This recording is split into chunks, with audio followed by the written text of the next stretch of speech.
काशीपुर गांव की गलियों में इस साल ठंड ने सबका जीना हराम कर दिया था। इसी गांव के कोने में मिट्टी के छोटे से घर में राजू अपनी पत्नी और अपने 10 वर्षीय बेटे अर्जुन के साथ एक छोटे से घर में रहता था।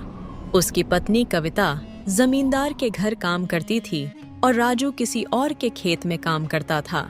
यूं तो हमेशा सर्दियों के समय -2 डिग्री तापमान रहता था, लेकिन इस साल सर्दी के साथ साथ बारिश का भी कहर अपने चरम पर था, जिसके कारण ठंड और बारिश ने बहुत जोर से अपना कहर डाला। इस वजह से काशीपुर गांव के लोग बहुत ज्यादा ठंड और बारिश से डरे हुए और परेशान थे।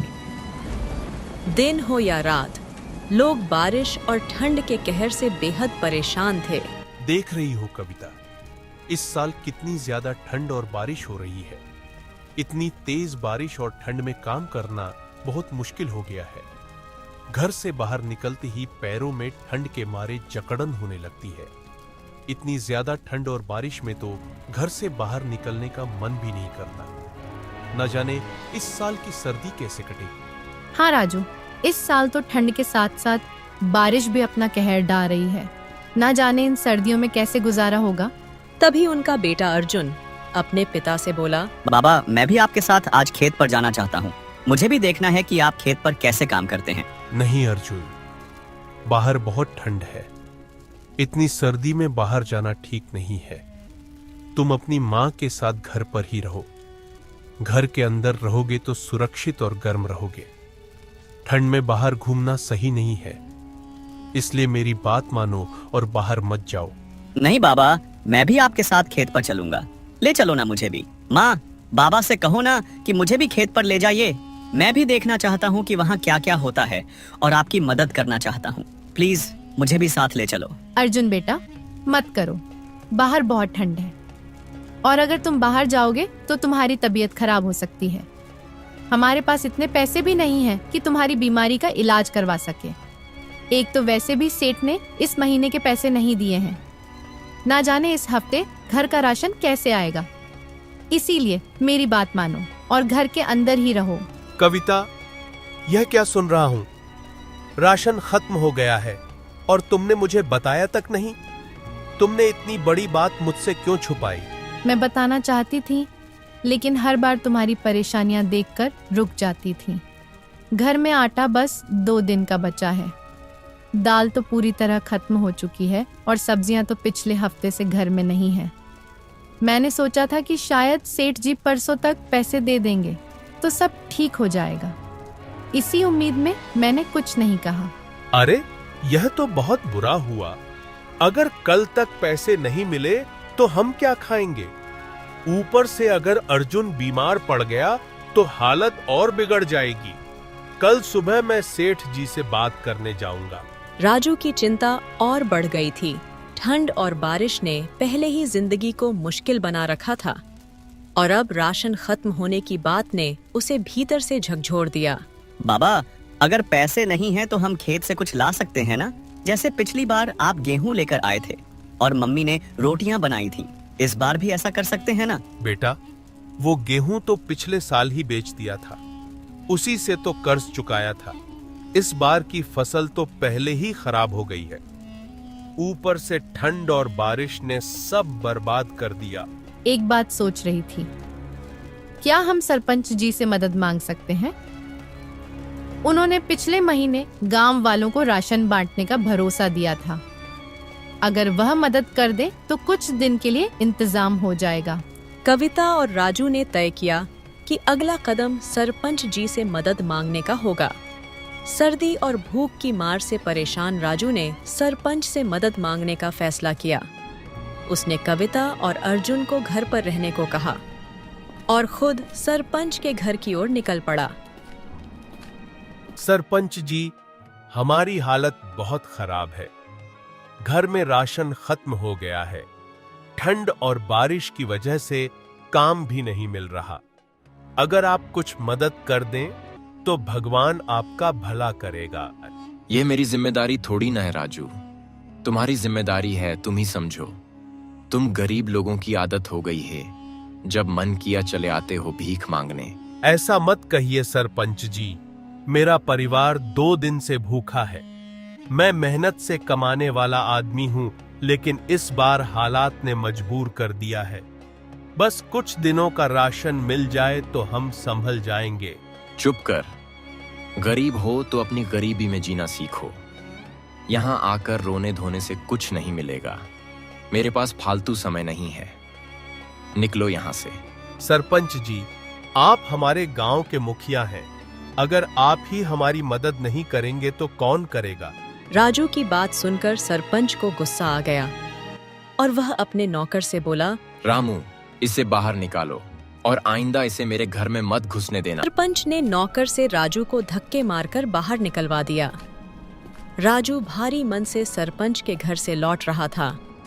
आसमान में बादल और गहरे हो गए और मूसलाधार बारिश शुरू हो गई।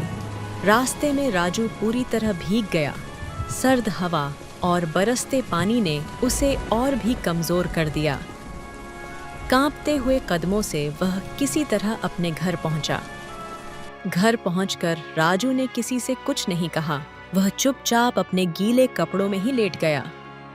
थकान और निराशा से घिरा राजू तुरंत सो गया, मानो उसके पास अब सोचने की ताकत भी न बची हो।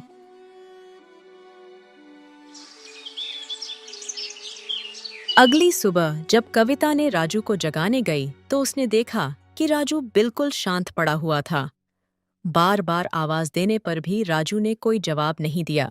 राजू, उठिए, देखिए सूरज निकल आया है। राजू जी, आप सुन रहे हैं ना?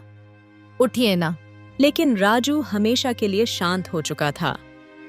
ठंड और भूख ने उसकी जान ले ली थी। कविता की चीख पूरे घर में गूंज उठी। हे भगवान, यह क्या हो गया? हमें किसके सहारे छोड़ दिया आपने? राजू। कविता और उसका बेटा अर्जुन गहरे शोक में डूब गए। अर्जुन अपने पिता की याद में लगातार रो रहा था। अब न उनके पास खेत था, न पैसा और न ही घर में राशन। हर पल राजू की याद उन्हें सताती रहती। भूख और ठंड ने उनके जीवन को और मुश्किल बना दिया था। एक दिन जमींदार अपने 2 नौकरों के साथ कविता के घर पहुंचा। उसका चेहरा गुस्से और अभिमान से भरा हुआ था। जमींदार साहब, आप यहाँ, कहिए, क्या कोई बात है? बात यह है कविता कि तुम्हारा कर्ज अब बर्दाश्त के बाहर हो चुका है। मैंने तुम्हें पहले ही 7 दिन का समय दिया था और अब मेरा सब्र खत्म हो चुका है। जमींदार साहब, हमसे जो बन पाता है हम कर रहे हैं, पर अभी तक पैसे नहीं जुटा पाए। मुझे थोड़ा और वक्त दीजिए। मुझे बहाने मत सुनाओ। मैं तुम्हें सिर्फ 7 दिन का समय देता हूँ। अगर 7 दिन में पैसे नहीं दिए तो अंजाम भुगतने के लिए तैयार रहना। जमींदार के यह कहते ही कविता का दिल जैसे टूट गया। उसका पति पहले ही उसकी जिंदगी से जा चुका था। अब वह अकेली थी और हालात से लड़ने के लिए मजबूर थी। सीमा घर के कोने में बैठी सोच रही थी कि अब क्या करेंगे। उसकी आंखें बार बार अपने पति की फोटो और टूटे हुए घर की ओर चली जाती। तभी एक दिन उसके दरवाजे पर दस्तक हुई। दरवाजे पर उसकी बचपन की सहेली रीमा खड़ी थी। रीमा, जो बरसों पहले इस गांव को छोड़ शहर चली गई थी, अब एक अमीर औरत बन चुकी थी। कविता उसे देखते ही हैरान रह गई। रीमा दीदी, आप यहाँ इतने सालों बाद? कविता, मुझे तुम्हारे हालात के बारे में पता चला। मुझे बहुत दुख हुआ, लेकिन अब तुम अकेली नहीं हो। मैं यहाँ तुम्हारी मदद के लिए आई हूँ। रीमा की यह बात सुनकर कविता की आंखों में आंसू भर आए। दीदी, मैं बहुत मजबूर हूँ। जमींदार ने 7 दिन का वक्त दिया है कर्ज चुकाने के लिए, लेकिन मेरे पास ना खेत है ना पैसा। रीमा ने अपने पर्स से एक मोटी रकम निकाली और कविता के हाथ में रख दी। ये लो पैसे कविता, जाकर जमींदार का कर्ज चुका दो। तुम मेरे लिए बहन जैसी हो। मैं हमेशा तुम्हारे साथ हूँ। दीदी, आपने मुझे और मेरे बेटे को नई जिंदगी दी है। मैं कभी आपका यह एहसान नहीं भूलूंगी। अगले ही दिन कविता जमींदार के घर पहुंची और कर्ज चुका दिया। जमींदार यह देखकर हैरान रह गया। अरे, इतने सारे पैसे तुम्हारे पास कहाँ से आए? यह मेरे परिवार के लिए किसी फरिश्ते का तोहफा है। आपको आपके पैसे मिल गए ना, अब मुझे चैन से जीने दीजिए। इतना कहकर कविता वहां से निकल गई। अब कविता के पास न केवल जमींदार के कर्ज से आजादी थी, बल्कि रीमा जैसी सहेली का साथ भी था, जिसने उसकी जिंदगी को नई रोशनी दी। कविता ने अपने पास बचे हुए थोड़े से पैसों से एक समोसे की दुकान शुरू की ताकि वह कुछ पैसे कमा सके। ग्राहकों के अच्छे समर्थन के कारण उसकी आमदनी धीरे धीरे बढ़ने लगी।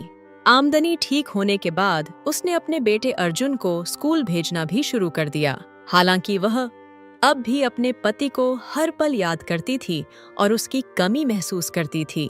कुछ सालों बाद अर्जुन अब बड़ा हो गया था। एक दिन वह घर आया और उसने गर्व से कहा, अब से आपको कोई काम करने की जरूरत नहीं है। मैं अब एक बहुत बड़ी कंपनी का CEO बन गया हूँ। अब आप बस आराम करें।